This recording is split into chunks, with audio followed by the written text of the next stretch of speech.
Hello friends, कैसे हैं आप सब। लेकर हाजिर हैं आप सभी के लिए एक और इम्पोर्टेंट वीडियो, जिसमें हम आपके लिए लेकर आए हैं सीटीपी के 30 इम्पोर्टेंट क्वेश्चन की क्लास। अगर आप भी किसी शिक्षक भर्ती एग्जाम की तैयारी कर रहे हैं, जैसे आपका सीटेट का एग्ज़ाम हो गया, यूपी टेट का एग्ज़ाम हो गया, तो आज ही हमारे चैनल के साथ जुड़कर अपनी तैयारी को और भी अच्छी बना सकते हैं, क्योंकि इस चैनल के माध्यम से आपको सभी सब्जेक्टों की डेली इंपॉर्टेंट क्वेश्चन की क्लास मिलती रहेगी। तो चलिए देर न करते शुरू करते हैं आज की क्लास। अगर आपको ये क्लास अच्छी लगे, वीडियो को लाइक करना, चैनल को सब्सक्राइब करके बेल आइकन को दबा लेना, जिससे हमारी आने वाली सभी वीडियो का नोटिफिकेशन आप तक समय से पहुंच जाए। तो चलिए देखते हैं आज की क्लास का पहला क्वेश्चन। पहला क्वेश्चन है, खिलौनों की आयु कहा जाता है? पूर्व बाल्यावस्था को, उत्तर बाल्यावस्था को, शैशवावस्था को, या इनमें से सभी? तो देखो, इसका जो राइट आंसर हो जाएगा वो हो जाएगा ऑप्शन ए। ठीक है, खिलौनों की आयु कहा जाता है पूर्व बाल्यावस्था को। चलिए देखते हैं अगला प्रश्न। अगला है, निम्न में से कौन सी पूर्व बाल्यावस्था की विशेषता नहीं है? ऑप्शन ए है दल या समूह में रहने की अवस्था, ऑप्शन बी अनुकरण करने की अवस्था, ऑप्शन सी प्रश्न करने की अवस्था, या ऑप्शन डी खेलने की अवस्था। तो बात करें हम पूर्व बाल्यावस्था की विशेषता नहीं है, इसके लिए ऑप्शन ए राइट आंसर हो जाएगा, दल या समूह में रहने की अवस्था। ठीक है, बाकी तीनों अवस्था होती हैं ये पूर्व बाल्यावस्था की। चलिए देखते हैं अगला प्रश्न। अगला है, उत्तर बाल्यावस्था में बालक भौतिक वस्तुओं के साथ किस आवश्यक तत्व में परिवर्तन समझने लगते हैं? द्रव्यमान, द्रव्यमान और संख्या, संख्या, या ऑप्शन डी द्रव्यमान, संख्या और क्षेत्र। तो देखो, इसके लिए राइट आंसर हो जाएगा वो हो जाएगा ऑप्शन डी, द्रव्यमान, संख्या और क्षेत्र में परिवर्तन समझने लगते हैं। देखते हैं अगला प्रश्न। अगला है, विकास का अर्थ है? तो देखो, इसका जो राइट आंसर हो जाएगा वो हो जाएगा ऑप्शन डी, परिपक्वता एवं अनुभव के फलस्वरूप होने वाले परिवर्तनों की श्रृंखला। ठीक है, चलिए देखते हैं अगला प्रश्न। अगला है, विकास के संदर्भ में निम्न में से कौन सा कथन सत्य नहीं है? कौन सा कथन सत्य नहीं है? विकास की प्रत्येक अवस्था के अपने खतरे हैं, ऑप्शन बी विकास उकसाने या बढ़ावा देने से नहीं होता, ऑप्शन सी विकास सांस्कृतिक परिवर्तनों से प्रभावित होता है, या ऑप्शन डी विकास की प्रत्येक अवस्था की अपनी विशेषताएं होती है। तो देखो, इसके लिए राइट आंसर हो जाएगा वो हो जाएगा ऑप्शन बी, विकास उकसाने या बढ़ावा देने से नहीं होता। ठीक है, ऑप्शन बी बिल्कुल राइट आंसर हो जाएगा। देखेंगे अगला प्रश्न। अगला है, निम्न में से कौन सा विकासात्मक कार्य उत्तर बाल्यावस्था के उपयुक्त नहीं है? ऑप्शन ए है आपका सामान्य खेलों के लिए आवश्यक शारीरिक कुशलताएं सीखना, ऑप्शन बी पुरुषोचित या ध्येयोचित सामाजिक भूमिकाओं को प्राप्त करना, ऑप्शन बी वैयक्तिक आत्मनिर्भरता प्राप्त करना, या ऑप्शन डी अपने हम उम्र बालकों के साथ रहना सीखना। तो देखो, इसका जो राइट आंसर हो जाएगा, पूछा है इसमें उपयुक्त नहीं है। ठीक, तो इसके लिए राइट आंसर हो जाएगा ऑप्शन बी। ठीक है, चलिए देखते हैं अगला प्रश्न। अगला है, सामान्य परिपक्वन से पहले प्रशिक्षित करना प्रायः क्या है? ऑप्शन ए है सामान्य कौशलों के निष्पादन के संदर्भ में बहुत लाभकारी होता है, ऑप्शन बी है कुल मिलाकर हानिकारक होता है, ऑप्शन सी है दीर्घकालिक दृष्टि से लाभकारी होता है, या ऑप्शन डी लाभकारी हो या हानिकारक इस पर निर्भर करता है कि प्रशिक्षण में किस प्रकार की विधि का प्रयोग किया गया है। ठीक है, तो देखो, इसका जो राइट आंसर हो जाएगा वो हो जाएगा ऑप्शन डी। ठीक है, लाभकारी हो या हानिकारक ये इस पर निर्भर करता है कि प्रशिक्षण में किस प्रकार की विधि का प्रयोग किया गया है। चलिए देखते हैं अगला प्रश्न। अगला है, 5 वर्ष का राजू अपनी खिड़की के बाहर तूफान को देखता है, बिजली चमकती है और कड़कने की आवाज़ आती है। राजू शोर सुनकर उछलता है, बार बार ये घटना होती है। फिर कुछ देर शांति के पश्चात बिजली कड़कती है। राजू बिजली का गर्जना सुनकर उछलता है। राजू का उछलना सीखने के किस सिद्धांत का उदाहरण है? ठीक है, ऑप्शन ए है इसका साधीय अनुबंधन, ऑप्शन बी क्रिया प्रसूत अनुबंधन, ऑप्शन सी प्रयत्न एवं भूल, या ऑप्शन डी इनमें से कोई नहीं। तो देखो, इसका जो राइट आंसर हो जाएगा वो हो जाएगा ऑप्शन ए। ठीक, ये सिद्धांत है साधीय अनुबंधन। चलिए देखते हैं अगला प्रश्न। अगला है, सकारात्मक दंड का निम्न में से कौन सा उदाहरण है? मित्रों के द्वारा उपहास, मित्रों के साथ समय बर्बाद करना, या मीन मेख निकालना बंद करना, या इनमें से सभी? तो देखो, इसका जो राइट आंसर हो जाएगा वो हो जाएगा ऑप्शन ए। सकारात्मक दंड का जो उदाहरण है वो है मित्रों के द्वारा उपहास उड़ाना। बात करते हैं अगले प्रश्न की। अगला है, निम्न में से कौन सा कथन अभिप्रेरणा एक प्रक्रिया के संदर्भ में उपयुक्त नहीं है? ऑप्शन ए, ये व्यक्ति को लक्ष्य की ओर ले जाता है। ऑप्शन बी, ये व्यक्ति की शारीरिक आवश्यकताओं की संतुष्टि करता है। ऑप्शन सी, ये मनोवैज्ञानिक आकांक्षाओं को प्राप्त करने में सहायता करता है। या ऑप्शन डी, ये व्यक्ति की अप्रिय स्थिति से दूर रखता है। तो देखो इसका जो राइट आंसर हो जाएगा वो हो जाएगा ऑप्शन डी, ये व्यक्ति को अप्रिय स्थिति से दूर रखता है। बात करेंगे अगले प्रश्न की। अगला है, किसी उद्दीपन के निरंतर दिए जाने से व्यवहार में होने वाला अस्थायी परिवर्तन कहलाता है? अभ्यस्तता, अधिगम, अस्थायी अधिगम या अभिप्रेरणा? तो देखो इसका जो राइट आंसर हो जाएगा वो हो जाएगा ऑप्शन डी, अभिप्रेरणा कहलाता है। बात करेंगे अगले प्रश्न की। अगला है, विद्यार्थियों की अभिवृत्तियों में परिवर्तन के लिए निम्न में से किस विधि का प्रयोग अध्यापक को नहीं करना चाहिए? ऑप्शन ए, दबाव से किसी बात या विचार के लिए राजी करना। ऑप्शन बी, किसी विचार को दोहराना अथवा दृढ़तापूर्वक व्यवहार। या ऑप्शन सी, किसी प्रशंसनीय व्यक्ति के द्वारा समर्थन एवं स्वीकृति। या ऑप्शन डी, संदेश के साथ साहचर्य स्थापित करना। तो देखो इसका जो राइट आंसर हो जाएगा वो हो जाएगा आपका ऑप्शन ए। ठीक है, ऑप्शन ए इसका राइट आंसर हो जाएगा, दबाव से किसी बात या विचार के लिए राजी करना। ठीक है, ये नहीं करना चाहिए। बात करेंगे अगले प्रश्न की। अगला है, उपलब्धि अभिप्रेरक के संबंध में निम्न में से कौन सा कथन सही है? ऑप्शन ए है, उपलब्धि अभिप्रेरक जीवित रहने के लिए आवश्यक है।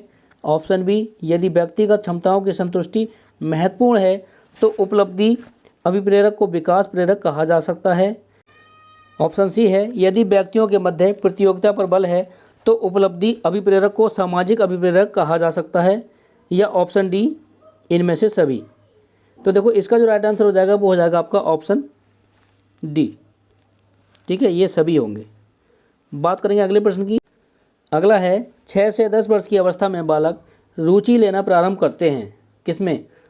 ऑप्शन ए, धर्म में। ऑप्शन बी, मानव शरीर में। ऑप्शन सी, यौन संबंधों में। या ऑप्शन डी, विद्यालय में। तो देखो इसका जो राइट आंसर हो जाएगा वो हो जाएगा ऑप्शन डी। ठीक है, विद्यालय में रुचि लेना प्रारंभ कर देता है। बात करेंगे अगला है, कौन सिद्धांत व्यक्त करता है कि मानव मस्तिष्क एक बर्फ की बड़ी चट्टान के समान है जो कि अधिकांशतः छिपी रहती है एवं उसमें चेतन के 3 स्तर हैं? ऑप्शन ए, गुण सिद्धांत। ऑप्शन बी, प्रकाश सिद्धांत। ऑप्शन सी, मनोविश्लेषणात्मक सिद्धांत। या ऑप्शन डी, व्यवहारवाद सिद्धांत। तो देखो इसका जो राइट आंसर हो जाएगा वो हो जाएगा ऑप्शन सी, मनोविश्लेषणात्मक सिद्धांत। बात करेंगे अगले प्रश्न की। अगला है, कुछ लोगों का कहना है कि जब बालकों को गुस्सा आता है तो वे खेलने के लिए चले जाते हैं जब तक कि पहले से अच्छा महसूस नहीं करते। उनके व्यवहार में से कौन सा प्रतिरक्षा तंत्र प्रतिलक्षित होता है? ऑप्शन ए, प्रक्षेपण। ऑप्शन बी, विस्थापन। ऑप्शन सी, प्रतिक्रिया निर्माण। या ऑप्शन डी, उदात्तीकरण। तो देखो इसका जो राइट आंसर हो जाएगा वो हो जाएगा आपका ऑप्शन बी, विस्थापन। ठीक है, बात करेंगे अगले प्रश्न की। अगला है, समायोजन से तात्पर्य स्वयं का विभिन्न परिस्थितियों में अनुकूलन करना है ताकि संतुष्ट किया जा सके। किसे? दूसरों को, प्रेरकों को, उद्देश्यों को या आवश्यकताओं को। तो देखो इसका जो राइट आंसर हो जाएगा वो हो जाएगा ऑप्शन डी, आवश्यकताओं को। बात करेंगे अगले प्रश्न की। अगला है, निम्न में से कौन सा व्यवहार भावनात्मक बाधा को प्रदर्शित नहीं करता? बाल अपराध, कमजोरों को डराने वाला, भगोड़ापन या स्वालीनता। तो देखो इसका जो राइट आंसर हो जाएगा वो हो जाएगा ऑप्शन डी, स्वालीनता। बात करते हैं अगले प्रश्न की। अगला है, निःशक्त बालकों की शिक्षा के लिए प्रावधान किया जा सकता है। ऑप्शन ए है समावेशित शिक्षा द्वारा। ऑप्शन बी, मुख्य धारा में डालकर। ऑप्शन सी, समाकलन द्वारा। या ऑप्शन डी, इनमें से कोई नहीं। तो देखो इसका जो राइट आंसर हो जाएगा वो हो जाएगा आपका ऑप्शन ए, समावेशित शिक्षा द्वारा ये प्रावधान किया जा सकता है। बात करेंगे अगले प्रश्न की। अगला है, निम्न में से कौन सी मानसिक मंदता की विशेषता नहीं है। ऑप्शन ए है बुद्धि लब्धि का 25 से 75 के मध्य होना। ऑप्शन बी है धीमी गति से सीखना एवं दैनिक जीवन की क्रियाओं को ना कर पाना। ऑप्शन सी है वातावरण के साथ अनुकूलन में कठिनाई। या ऑप्शन डी अंतःवैयक्तिक संबंधों का कमज़ोर होना। तो देखो इसका जो राइट आंसर हो जाएगा वो हो जाएगा आपका ऑप्शन डी अंतःवैयक्तिक संबंधों का कमज़ोर होना। बात करेंगे अगले प्रश्न की। अगला है आपका विद्यार्थियों के अच्छे मानसिक स्वास्थ्य को बनाए रखने के लिए निम्न में से कौन सा तरीका अधिक महत्वपूर्ण है। ऑप्शन ए आपका शैक्षिक क्रियाओं का प्रावधान। ऑप्शन बी अभिव्यक्ति की स्वतंत्रता। ऑप्शन सी रुचियों की भिन्नता। या ऑप्शन डी अध्यापक की भूमिका एवं विद्यालयी वातावरण। तो बात करेंगे इसके राइट आंसर की, तो इसका राइट आंसर हो जाएगा ऑप्शन डी वाला, अध्यापक की भूमिका एवं विद्यालयी वातावरण। बात करेंगे अगले प्रश्न। अगला है कमजोर वर्ग के बालक से तात्पर्य है। ऑप्शन ए ऐसे अभिभावकों के बालक से जिसकी वार्षिक आय कम है। ऑप्शन बी ऐसे अभिभावकों के बालक से जो वंचित वर्ग से आते हैं। या ऑप्शन सी ऐसे अभिभावकों के बालक से जो गरीबी रेखा से नीचे सीमा में आते हैं। या ऑप्शन डी ऐसे अभिभावकों के बालकों से जो सरकार द्वारा निर्धारित न्यूनतम सीमा की वार्षिक आय की सीमा से नीचे के वर्ग में आते हैं। तो देखो इसका जो राइट आंसर हो जाएगा वो हो जाएगा ऑप्शन डी वाला। ठीक है, ऐसे अभिभावकों के बालकों से तात्पर्य है जो सरकार द्वारा निर्धारित न्यूनतम सीमा की वार्षिक आय की सीमा से नीचे वर्ग में आते हैं। बात करेंगे अगले प्रश्न की। अगला है शिक्षा का अधिकार अधिनियम 2009 में निर्दिष्ट किया गया है कि कक्षा 1 से कक्षा 5 तक के यदि प्रवेश दिए गए विद्यार्थियों की संख्या 200 से अधिक है तो विद्यार्थी अध्यापक आवश्यक अनुपात होगा। क्या होगा? Option A 30, option B 40, option C 45 या ऑप्शन डी 50। तो देखो इसका जो राइट आंसर हो जाएगा वो हो जाएगा ऑप्शन बी 40। बात करेंगे अगले प्रश्न की। अगला है क्रियात्मक अनुसंधान के संबंध में निम्न में से कौन सा कथन सही नहीं है।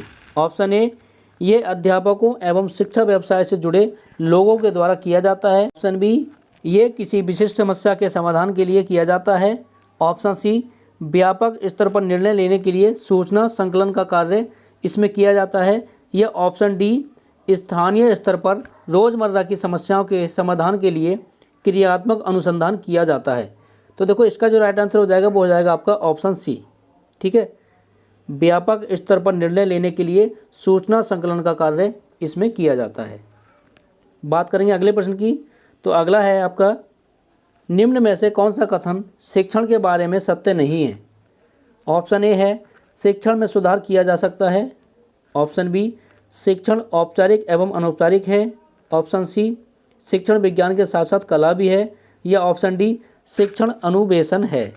तो देखो इसका जो राइट आंसर हो जाएगा वो हो जाएगा ऑप्शन डी वाला, शिक्षण क्या है? शिक्षण अनुवेशन है। बात करेंगे अगले प्रश्न की। अगला है राष्ट्रीय पाठचर्या रूपरेखा 2005 में गुणवत्ता आयाम शीर्षक के अंतर्गत अधिक महत्व दिया गया है। ऑप्शन ए है भौतिक संसाधनों को। ऑप्शन बी शिक्षित एवं अभिप्रेरित अध्यापकों को। ऑप्शन सी बालकों के लिए ज्ञान के संदर्भ में संरचित अनुभवों को। या ऑप्शन डी बालकों के लिए संरचित अनुभव एवं पाठ्यक्रम सुधार को। तो देखो इसका जो राइट आंसर हो जाएगा वो हो जाएगा आपका ऑप्शन डी वाला, बालकों के लिए संरचित अनुभव एवं पाठ्यक्रम सुधार को। बात करेंगे अगले प्रश्न की। तो अगला है राष्ट्रीय पाठचर्या रूपरेखा 2005 में निम्न में से किस परीक्षा संबंधी सुधारों को सुझाया गया है। ऑप्शन ए है कक्षा 10 की परीक्षा ऐच्छिक है। ऑप्शन बी विद्यालय शिक्षा की विभिन्न अवस्थाओं पर राज्य स्तर की परीक्षा संचालन। ऑप्शन बी प्रतियोगी प्रवेश परीक्षाओं को ऐच्छिक या इनमें से सभी। तो देखो इसका जो राइट आंसर हो जाएगा वो हो जाएगा आपका ऑप्शन ए, कक्षा 10 की परीक्षा ऐच्छिक होनी चाहिए। बात करेंगे अगला प्रश्न है दबाव को कम करने एवं परीक्षाओं में सफलता के लिए आवश्यक है। क्या आवश्यक है? ऑप्शन ए है कम अवधि की परीक्षाओं में अंतरण। ऑप्शन बी विद्यालय शिक्षा की विभिन्न चरणों में परीक्षाओं का आयोजन। ऑप्शन सी वार्षिक एवं अर्धवार्षिक परीक्षाएं। ऑप्शन डी विभिन्न प्रवेश परीक्षाओं के लिए विभिन्न एजेंसी की स्थापना। तो देखो इसका जो राइट आंसर हो जाएगा वो हो जाएगा आपका ऑप्शन ए वाला, कम अवधि की परीक्षाओं में अंतरण।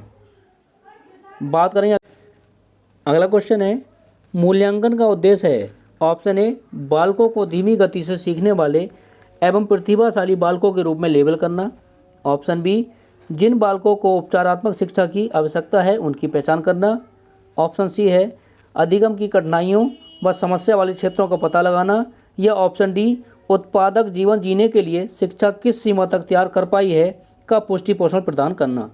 तो देखो इसका जो राइट आंसर हो जाएगा वो हो जाएगा आपका ऑप्शन डी, उत्पादक जीवन जीने के लिए शिक्षा किस सीमा तक तैयार कर पाई है का पुष्टि पोषण प्रदान करना। बात करेंगे अगले प्रश्न की। अगला है, प्राथमिक विद्यालयों के बालकों के लिए निम्न में से किसे बेहतर मानते हैं। ऑप्शन ए है वीडियो अनुरूपण, ऑप्शन बी है प्रदर्शन, ऑप्शन सी है स्वयं के द्वारा किया गया अनुभव, या ऑप्शन डी इनमें से सभी। तो देखो इसका जो राइट आंसर हो जाएगा वो हो जाएगा आपका ऑप्शन सी, स्वयं के द्वारा किया गया अनुभव। तो चलिए इस वीडियो में बस इतना ही, मिलते हैं नेक्स्ट वीडियो में जिसमें कुछ और इंपॉर्टेंट क्वेश्चन आपके लिए लेकर आएंगे। अगर आपको हमारा ये प्रयास अच्छा लगा हो तो वीडियो को लाइक करना, चैनल को सब्सक्राइब करके बेल आइकन को दबा लेना, जिससे हमारी आने वाली सभी वीडियो का नोटिफिकेशन आप तक समय से पहुंच जाए। तो चलिए मिलते हैं नेक्स्ट वीडियो में, तब तक के लिए बाय।